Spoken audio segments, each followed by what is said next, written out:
How are you all? I hope you will be fine. Today the date is 22 August and the day is Saturday. Today we will study review questions of chapter number 12. Student question number 2.4 book से read करें क्या है वहाँ से. Define refraction of light. Describe the passage of light through parallel sided transparent material. Okay.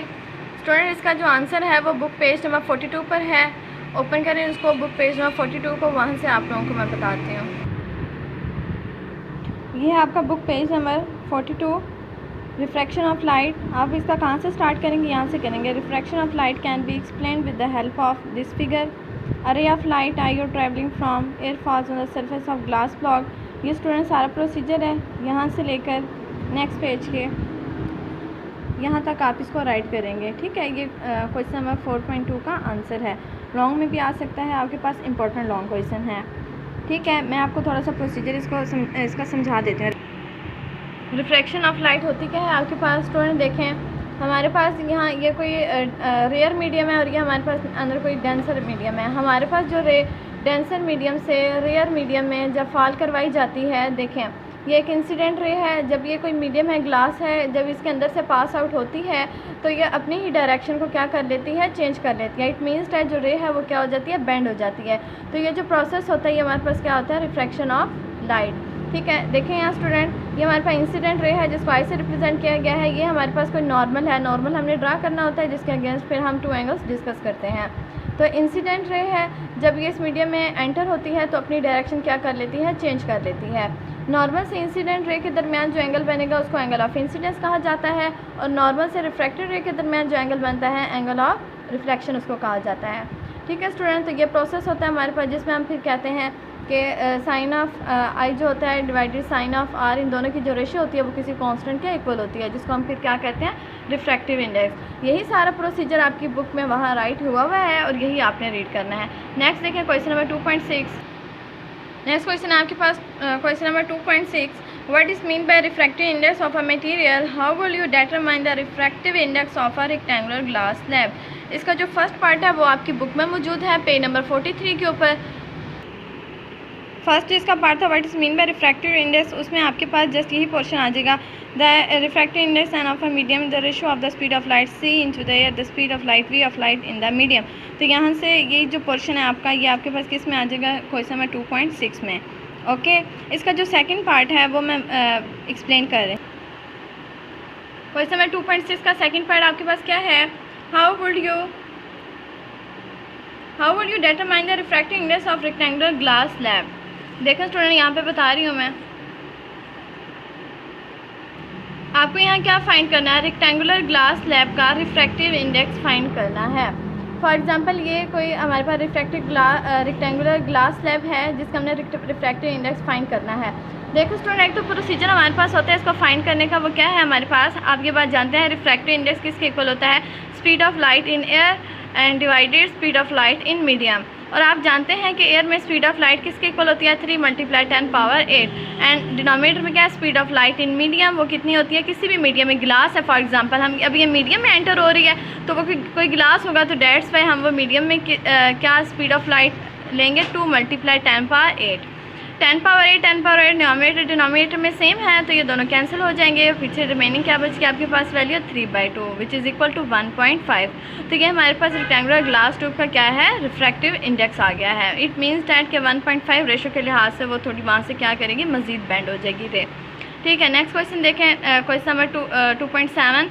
इसका जो answer है book page number 43 पर है. क्वेश्चन रीड कर लें. State the law of refraction of light and show how they may be verified using the rectangular glass slab and pins. First वो में क्या कह रहे थे कि लॉ ऑफ रिफ्रैक्शन बताएं तो वो आ जाएंगे यहाँ, ये जो 2 पॉइंट्स हैं ये इसी में इंक्लूड हो जाएंगे. इसका जो सेकंड स्टेप है वो मैं आपको एक्सप्लेन कर रही हूँ. 12.7 का सेकंड पार्ट क्या है, show how they may be verified using rectangular glass slab and pins. देखें स्टूडेंट्स, फॉर एग्जांपल ये हमारे पास कोई एक पिन है, मतलब कोई एक पॉइंट है जहाँ से जो रे है वो फॉल हो रही है रेयर मीडियम से डेंसर मीडियम में. देखें ये हमारे पास क्या है, इंसिडेंट रे है, ये हमारे पास नॉर्मल हमने ड्रा किया, और ये रिफ्लेक्टेड रे है, ये एंगल ऑफ इंसिडेंस है, and then angle of reflected angle है, ठीक है, रिफ्रैक्टेड एंगल, ठीक है। तो इनकी जो रेशो होगी क्या आ जाएगी आपके पास, जिसको हम रिफ्रैक्टिव इंडेक्स कहते हैं, n is equal to sine of i divided sine of r, means that के sine of angle of incident to the ratio of sine of angle of refracted, ठीक है। इन दोनों की जो रेशो होगी वो किसी कांस्टेंट के इक्वल होगी। तो यही हमने यहाँ पे बस इसको ड्रा करके वेरीफाई करना था, ठीक है। नेक्स्ट देखें 12.8 क्या है आपके पास, what is mean by the term total internal reflection. तो बुक पेज नंबर 44 पर इसका कोई आंसर अवेलेबल है, वहाँ से देखें। बुक पेज नंबर 44 पर इसका प्रोसीजर सारा राइट हुआ है कि what is mean by the term total internal reflection. तो स्टूडेंट इसमें क्या आ जाएगा आपके पास, ये सारा जो है वो इसी का आंसर हो जाएगा आपके पास, टोटल इंटरनल रिफ्रैक्शन। इसकी समरी में भी इसका आंसर मौजूद है, आप चाहें तो इसका आंसर वहाँ से राइट कर सकते हैं, ओके, मर्ज़ी है आप लोगों की। इसको मैं एक्सप्लेन कर रही हूँ, देखें इसको वहाँ से।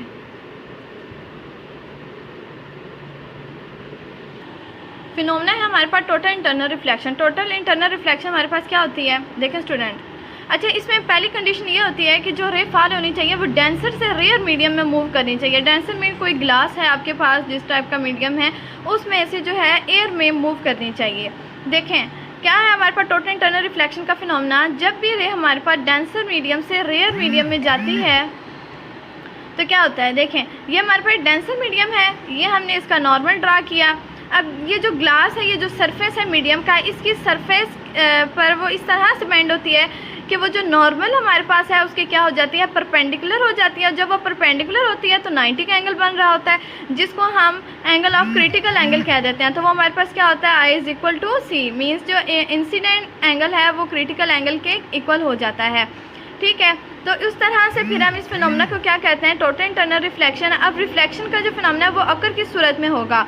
देखें अभी हमारे पास ये जो रे है ये रिफ्लेक्ट नहीं कर रही है, तो किस सूरत में होगा, जब हमारे पास एंगल ऑफ इंसिडेंस ग्रेटर हो जाएगा क्रिटिकल एंगल से।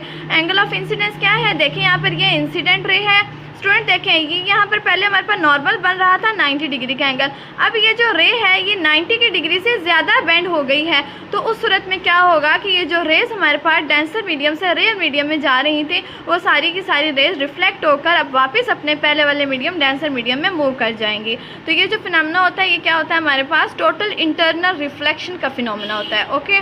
नेक्स्ट क्वेश्चन है आपके पास 12.9। इसमें वो कह रहे हैं कि हमें कंडीशंस बताएं, टोटल इंटरनल रिफ्लेक्शन की कंडीशंस बताएं कि किन कंडीशंस के तहत जो है टोटल इंटरनल रिफ्लेक्शन का फिनोमेना क्रिएट होता है। फर्स्ट में आपके पास फर्स्ट कंडीशन क्या है, the light ray travel from denser to rare medium. अब यहाँ पे देख रहे हैं टोटल इंटरनल रिफ्लेक्शन का जो फिनोमेना होता है उसके लिए पहली कंडीशन होती है कि जो रे होती है वो डेंसर मीडियम से रेयर मीडियम में फॉल करनी चाहिए। तो पहली कंडीशन ये होगी आपके पास। Next second condition, the angle of incidence must greater than the critical angle. ये मैं बात पहले आप लोगों को बताया है मैंने अभी यहाँ पर कि टोटल इंटरनल रिफ्लेक्शन का फिनोमेना उसी सूरत में क्रिएट होगा जब angle of incidence means critical angle 90 था, वो 90 से अगर ज़्यादा हो जाता है, मीन्स इंसिडेंस एंगल अगर क्रिटिकल एंगल मीन्स 90 से ज़्यादा हो जाता है तो वो तमाम रेज जो हैं वो वापस रिफ्लेक्ट होकर अपने फर्स्ट मीडियम में आ जाती हैं। तो उसी सूरत में क्या कौन सा फिनोमेना हमारे पर क्रिएट होता है, टोटल इंटरनल रिफ्लेक्शन। तो उसी को हमने यहाँ पे एक्सप्लेन किया, the angle of incidence must greater than the critical angle, okay. तो ये थे हमारे आज के क्वेश्चंस, कल से हम इंशाल्लाह ताला इसके नेक्स्ट क्वेश्चन स्टार्ट करेंगे, ओके। थैंक्स, अल्लाह हाफिज़।